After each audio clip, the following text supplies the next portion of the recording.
The Creator by Neville Goddard. You will find tonight to be a very practical and yet a very spiritual hour, for I am going to speak to you of the Creator. In Paul's letter to the Romans he said, "All the invisible things of God are clearly seen, being understood by the things that are made." Man is called upon to look at the made, in order to discover the invisible God. How? By questioning himself. Look around you and try to remember when there was nothing to support your belief in the present, but you had a thought and dreamed a dream that one day you would have what is now yours. If you can remember, you have found the Creator to be your own wonderful human imagination. Could that be God? Now, in the very next verse, Paul claims, "Although they knew God, they did not honor him as God." Having found the relationship between the things seen and the imaginal act, do you honor your imagination as God? Or do you turn to images resembling mortal man, birds, animals, or reptiles, and believe that they are the cause because they seem to aid in bringing your unseen act into being? If you turn and think something on the outside is the cause of your good fortune or your misfortune, you're giving up the truth about God for a lie, and worshipping the thing created instead of the Creator. Rather, you should relate your outer world to an imaginal activity within. If you do not accept the fact that God is the cause of everything in your outer world, then you do not honor your imagination as God. Read this wonderful revelation in the first chapter of Paul's letter to the Romans, verses 20 through 25. Stop for a moment and see if you cannot relate the world round about you to an imaginal act. Then honor your imagination as God. Do not continue to simply acknowledge that your thoughts create your reality, but accept those thoughts for what they are, and that is God in action. And do not give your creative power over to a mortal man, believing he was the cause of your good fortune or misfortune. Man is God's image, the created, and not your imagination, the Creator. The Bible begins on this note. In the beginning, God created the heavens and the earth. Here we see that God created the within, for we are told that heaven is within and God is in his heaven. And he created the earth, which is without. How did God bring the earth into existence if it is on the outside and he is in heaven on the inside? By the act of movement, the Spirit of God moved upon the face of the waters. Here we find that motion is the cause, that without motion it is impossible to bring forth anything. And how does God move? Through the act of imagining. Now, motion can only be detected by a change relative to a fixed frame of reference. What would you do to move from where you are now and what you are now to where you want to be? Would your friends see a change in you? Would your outside world look different? Take time to sort out your desire, and when it is clearly defined, move in your imagination. How do you know you have moved? By mentally looking at your world and seeing its change. While sitting here in the Women's Club in Los Angeles, you can put yourself on Union Square in San Francisco, where you will see the St. Francis Hotel. Turn around and look at the other side of the square. Then walk down Market Street, and as you look in the shop windows, feel you are there by thinking of Los Angeles as 500 miles to the south. If you are seeing the familiar objects of San Francisco, and Los Angeles is 500 miles away, are you not there? Now you can't be double-minded. Let not the man think he will receive anything from the Lord if he is double-minded, for he is nothing more than a wave of the sea that is driven and tossed by the wind.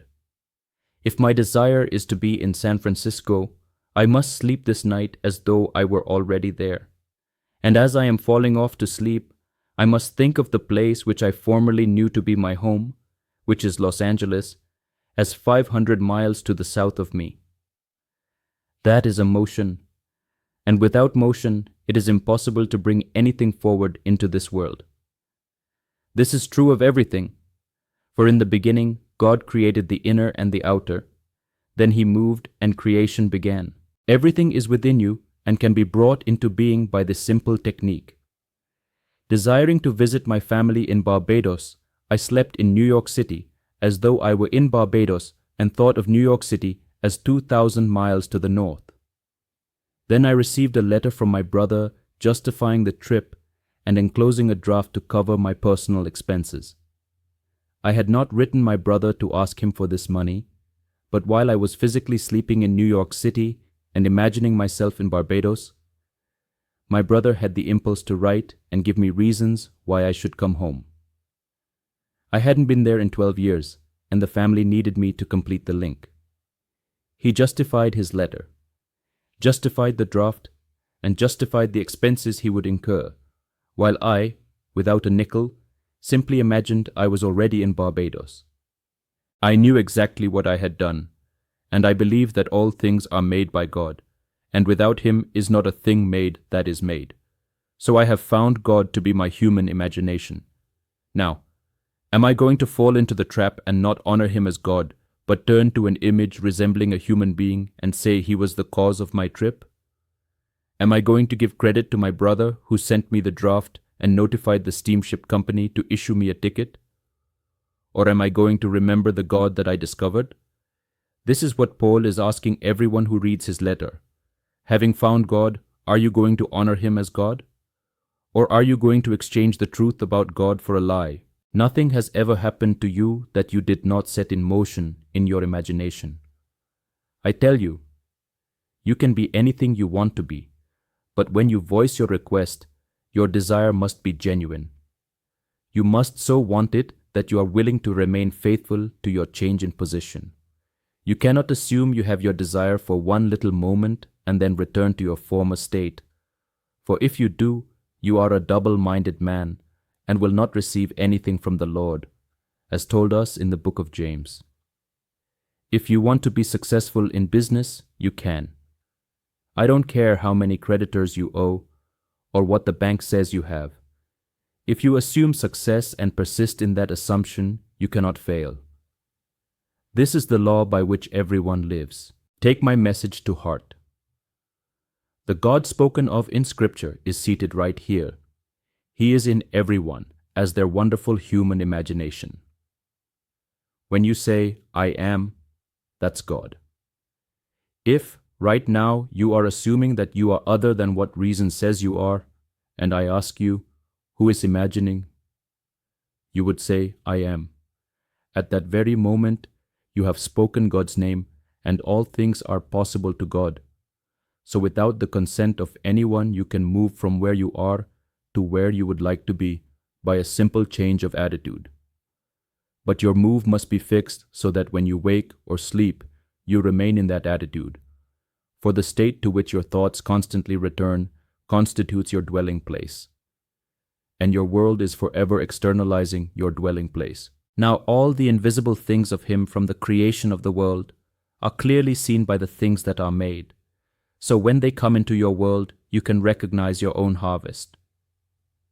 You will bring it in anyway. But, unaware of what you have been doing, you have exchanged the truth about God for a lie. How? By exchanging the immortal God who is your own wonderful human imagination for an image of a mortal man. Because a man was instrumental in aiding you to bring your desire to pass, you think he is the one who caused it, when that is a lie. If tonight you inherit a fortune, don't think that the one from whom it seemed to come was the cause. Number. Preceding that event, you assumed wealth. He was only the instrument, the actor playing his part in giving you the money. It could have come from a total stranger. You don't need a wealthy uncle, aunt, or grandfather. In my own family, my brother Victor befriended a man who, at the end of his life, left a very large sum of money to him. Victor had a consuming desire to have money, and he never had a divided mind. He wanted wealth more than anything and believed that money was power. He was tired of poverty and dreaming wealth. His world was populated with people bringing opportunities to make more and more money. Now if Victor forgets the cause, he will turn from the immortal God to an image resembling a man and claim that he was the cause of his fortune when it is not so at all. I say to everyone, You can be anything you want to be, but you cannot be double-minded. You are told, let no one believe that, having looked into the mirror, turns away and forgets what he looks like, that he will receive anything from the Lord, for the double-minded man is unstable in all his ways. Many a person will say they want something today, but forget about it a week later. I am not speaking about some little magical thing where you can wave a wand and your desire will suddenly appear. This law is based upon a principle. If you want something, you can have it. But you must be willing to give up what you are now in order to be what you want to be. That is the only price you pay. No sacrifice is required outside of giving up the state in which you find yourself and moving into the state where you want to be, for they are only states. Remember, without motion, it is impossible to bring anything forth, for everything lives in an invisible world.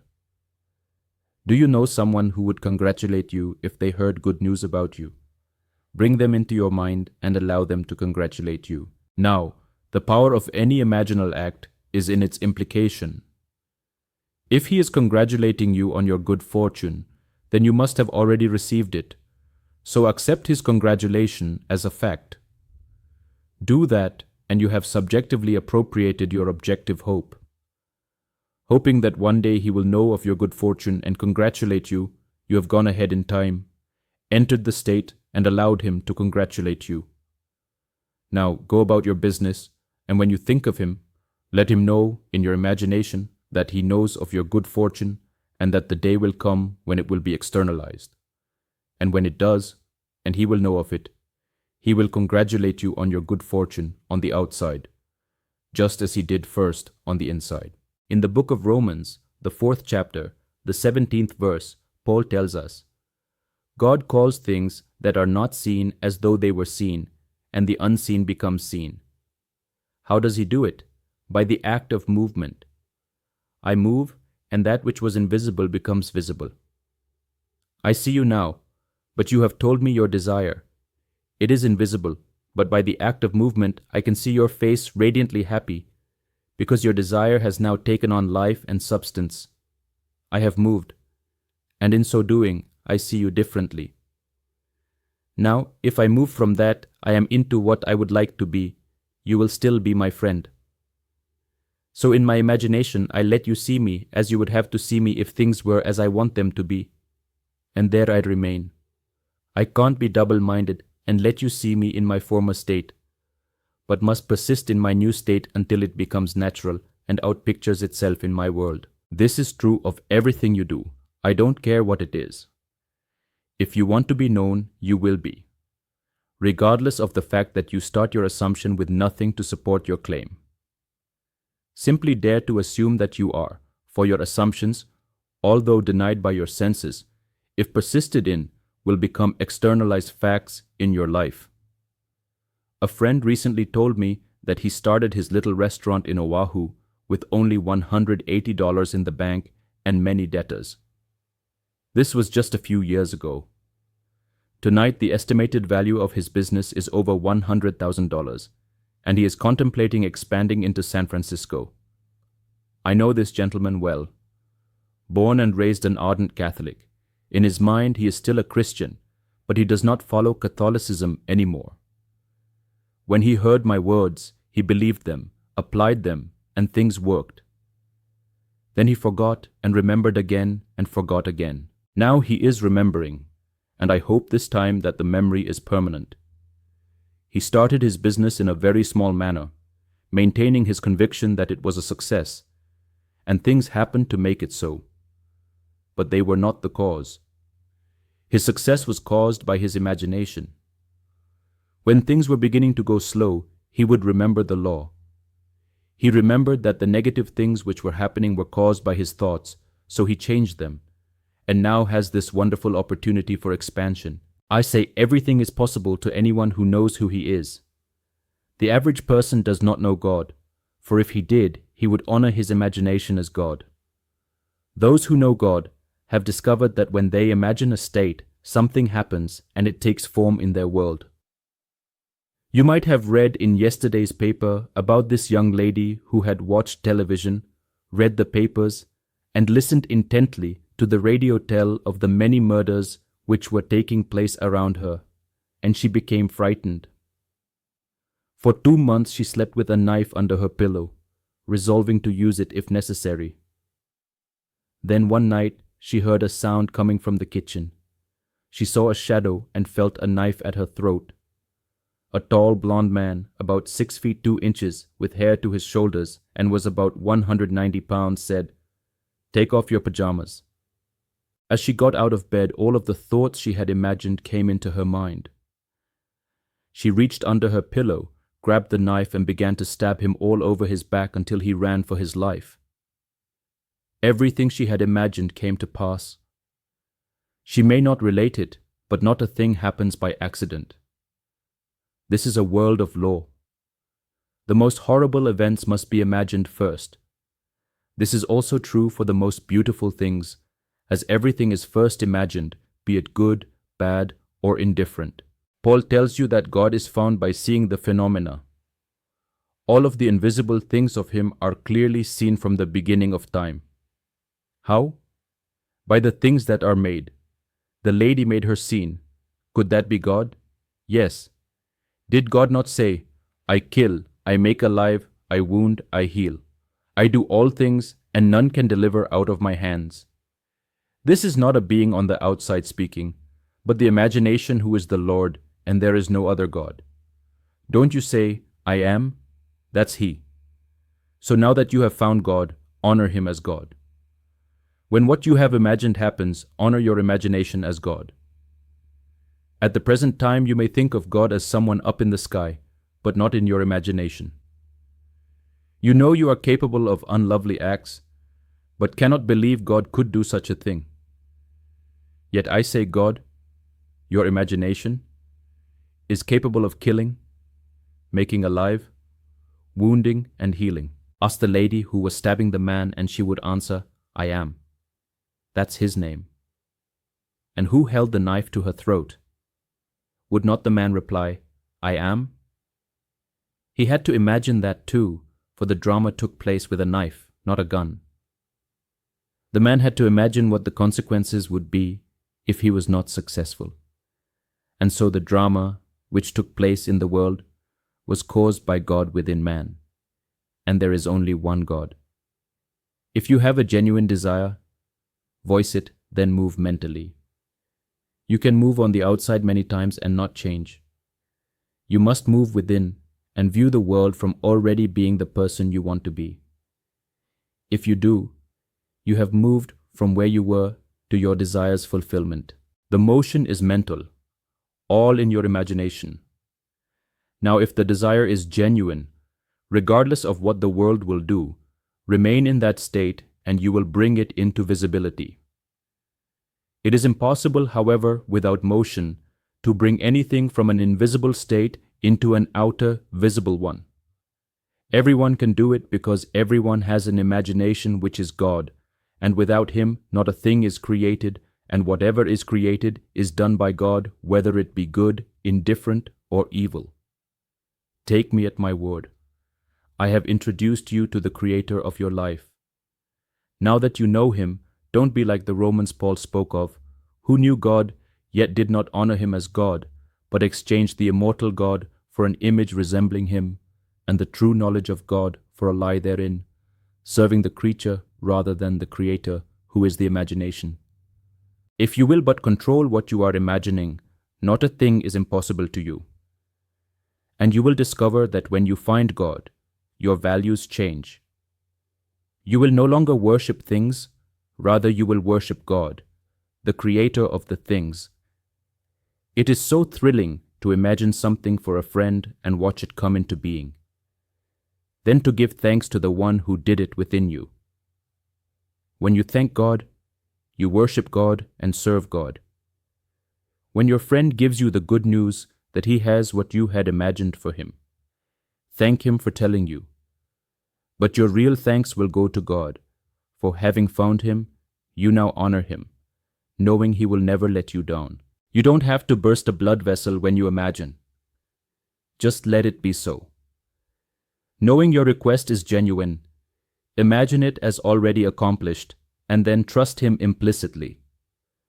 This has nothing to do with any moral or ethical code, but your trust in God. Knowing that when you imagine, God is acting and God is faith, trust Him to bring it to pass, for He will, and in a way you could never devise. If you want something, don't ask yourself if you are qualified, but is your request genuine? Do not concern yourself as to how and when it will happen. Simply assume that you are there already, and in a way that no one knows it will take place. Your business will grow, your family will grow, everything will be as you have imagined. You can stand perfectly still and so move that you can be seen at the point in space where you have imagined you are. I have done it. Wanting my sister in Barbados to see me, although I was physically 2,000 miles away, I moved in my imagination, and when she entered the room of her son, she saw me lying on the bed. She wrote me that very day and told me of her experience. So I know that all things are possible, for you and God are one. Take me at my word. It is impossible without motion to bring anything into being, and the motion is within you. Knowing exactly what you want, view the world from the premise that you have it. If the world remains the same, you haven't moved. Only when it can be seen after the change can you know you have moved. Now, continue thinking from the new state, for motion can be detected only by a change of position relative to another object. A friend is a good frame of reference. Looking at his face, let him see you as he would if your desire were fulfilled. He would see you differently, would he not? If he is one who would congratulate you, accept his congratulations. Extend your hand mentally and feel the reality of his hand. Listen and hear the reality of his words of congratulations. Then have faith in your unseen reality, for if you do, no power can stop it from coming into your world. Now let us go into the silence.